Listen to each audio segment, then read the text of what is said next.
Experience! This is a fantasy football update for Tuesday, October 15th. Bills beat the Jets 23-20. No James Cook in this game. He's dealing with a toe injury. Ray Davis steps in and goes fantastic. So if you were just backed up James Cook with Ray Davis, as was suggested on Friday and Saturday's show, there would be no problems. If you didn't, you probably got screwed and had no one to play. That's on you. Ray Davis looking like a pretty good pickup again for this week because this toe injury could persist with James Cook, and now we know it's Davis over Johnson. Hit the link in the description for all the updated pickups featuring, get this, Ray Davis in the running back column.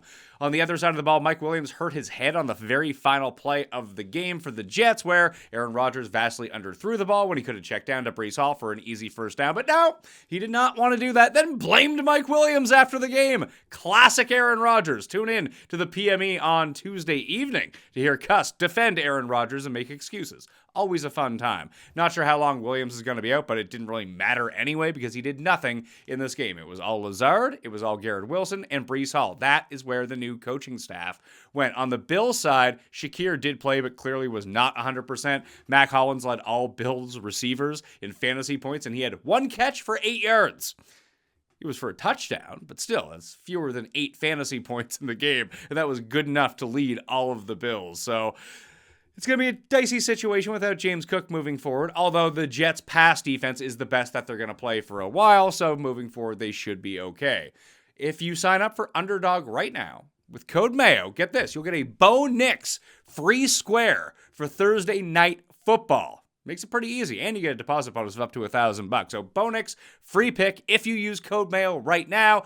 Some picks that you can go with. If you don't use the Bo Nix free pick, because you're not a brand new player on Underdog, Bo Nix, higher rushing yards, and then you can go on the other side. Spencer Rattler, hardly knew her, but I hardly know him to go higher than his rushing total. Just a lot of rolling out for him and a lot of pressure coming from Denver. So both quarterbacks, young quarterbacks, rookie quarterbacks going higher than their rushing totals. For the Saints, we do have some problems. And one of the reasons that I want to go higher on Spencer Rattler is no Chris Olave in this game with a concussion. Fortunately, Patrick Surtain on the other side is also going to be out with a concussion. Well, not fortunately. Fortunately for fantasy owners, not for Patrick Surtain. But they were going to take out Chris Olave anyway. The problem here is Rashid Shaheed has a knee injury that popped up late in the game, which was like underreported. Then Monday it comes out that this, what are they calling it? Quote, considered worrisome is what beat reporters are calling it right now with Shaheed. So no Olave, probably no Shaheed. We don't know about Taysom Hill at the moment, although we did get in a theoretical limited practice because they don't actually practice on Monday for the Thursday night game. But this is not going well for the Saints receiving corps. You have a rookie 5th-round quarterback playing, and Bub Means might be your number one receiver in this game. Behind him, it was Cedric Wilson and Tipton who were running the most routes. Wilson slightly more than Tipton at, I think it was like 32-28 in routes run. You probably might have to play one of these guys, at least for showdown or props purposes, underdog purposes for Thursday Night Football. For your regular fantasy lineups, it's looking like it might be Kamara or bust on the Saints side. On the Broncos side, I mentioned no Surtain. Josh Reynolds was placed on IR, which now means that you have Troy Franklin and Devon Vale working as the 2 and the 3 behind Sutton. Lucas Kroll, who sounds like a old-timey villain in a cartoon from the 60s, is running the most routes at tight end right now over Adam Traum. He ran double against the Chargers on Sunday, 34-17. So Kroll is like a fringe tight end too, or again, first touchdown, underdog type guy, DraftKings type guy, if that's where you want to go for Thursday night. But honestly, there's not much fantasy viability in this Thursday night football game. The Vikings are coming off bye, and TJ Hawkinson was spotted at practice. Aaron Jones was at practice as well, and he was just doing some work on the side. No word yet on whether or not he's going to return with his groin injury. I now have Davis above Ty Chandler in the running back pickup rankings for the week because it looks like Jones might have a better chance of playing than James Cook. I still wouldn't expect either to play, but again, it's early, and going into Monday, we all thought that James Cook was going to play, and then he didn't, so this stuff changes all the time. For the Browns, Nick Chubb is ready to return for Week 7. No word yet on what his workload is going to be. I would doubt it's 100%, although Jerome Ford has a hamstring injury, and he's probably not going to play. So it'll be Chubb and Foreman and Lucky Pierre Strong in the Browns backfield. But when the team can't score 20 points, there's only so much fantasy viability to go around for these guys that you probably don't want to start Chubb back in his first week coming off a major knee injury, but you might have to. Probably don't want to, but you might have to. We'll see on that one.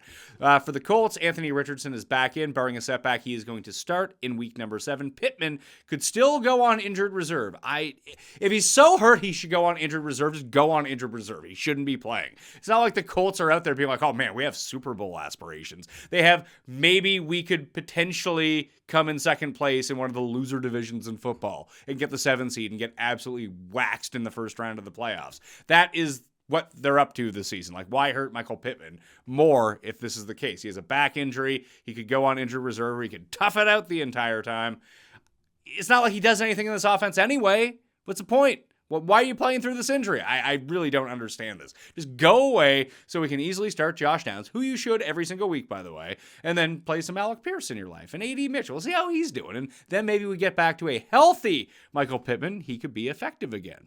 Other notes, Travis Etienne probably not going to play in London as 5-point favorites against the Patriots, which means probably more Tank Bigsby than Dearness Johnson, but Doug Peterson will not hand over the reins to Tank Bigsby to be a 75-80% running back. We just have no evidence of that, so still expect a 60-40 split between Bigsby and Dearness Johnson, with most of the groundwork and goal line work going to Bigsby, which would make him the more effective fantasy running back in that game. Dontavian Wicks is week to week with a shoulder. Wouldn't expect him to play. Ditto for Tajay Spears is week to week with a hamstring injury, so a lot of Tony Pollard can be expected in week number 7, especially when Will Levis can't complete a pass to anyone. He might have to lean on Tony Pollard. The last time we had this happen, the underdog play was higher than rushing attempts on Tony Pollard, and I believe it hit by midway through the second quarter. So keep an eye when those numbers get released. You can just pair that up with the Bo Nix free square if you want to, if you use code Mayo at Underdog right now. Devin Achane was wearing a non-contact jersey at practice coming off its bye week. So we'll see if he ends up going. He's expected to return this week. Ditto for Jordan Mason, also in a non-contact injury. The Niners will have had 10 days off between Thursday Night Football and their game against the Chiefs this weekend, holding out hope that Jordan Mason is going to play. Most of them fantasy doctors online think that he is going to go this week. And Marvin Harrison now has a confirmed concussion. Fitty to play. That's Monday night, so you're going to have to make a decision. Zay Jones has been activated coming off his suspension, then a hamstring injury for the Arizona Cardinals. He's probably better than Greg Dortch, who sucks, so it'd probably be like Michael Wilson, then Zay Jones, then Dortch. Although an optimizer will tell you that Greg Dortch is good, your eyes and his stat line will tell you he is not. Again, the pickups and injuries are updated down in the description right now in the Mayo Media newsletter. A fresh PME coming at you Tuesday night with all of the spread picks and game previews. Okay, I'm Pat Mayo. I'll see you next time. Mayo Experience! Experience!